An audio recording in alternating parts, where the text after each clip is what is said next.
In this month's episode of How It's Made, we are highlighting the Kraken carbide tip hole saw. Designed to cut a wide variety of applications such as fiberglass and hardyboard, the patented tooth form has been proven to excel in the most challenging applications. The manufacturing process for the hole saw begins by making the carbide toothed coil.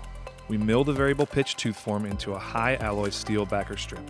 The variable tooth spacing is critical to helping reduce vibration while cutting.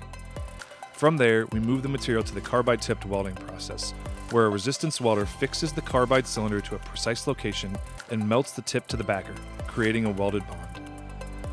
Because we weld cylinders to the strip, we send the coil to grinding or sharpening machines next. In this step, the product-specific angles are ground into the carbide, creating our patented tooth shapes, which deliver industry-leading performance. After the grinding is complete, an inline inspection measures the features on every tip.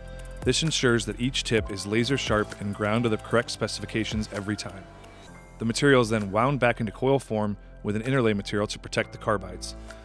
It is then moved to the cut-to-length process. Hole saws start their life as a long coil, but depending on target size, they are cut into shorter strips. Those strips are then processed through a former. The hole saw former heats the cut strip to the point of glowing orange, then positions the hole saw body on a forming die set, where the flat strip is stamped into the round body of the hole saw.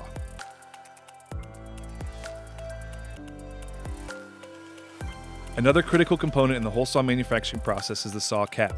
The cap tube starts as a long strip of steel. The mild carbon steel strip is fed into the progressive die, where the features are stamped into the cap. Once all the features are formed, the cap is ejected from the die set into a basket.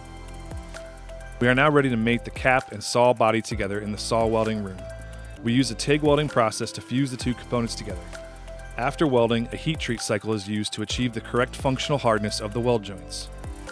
After heat treat, we paint and prepare the hole saw for packaging. They are looked over one last time before boxing and sending them out the door to our customers. Thank you for watching. To learn more about the Kraken carbide tip hole saw or any of our other cutting solutions, please visit our website at mkmorse.com.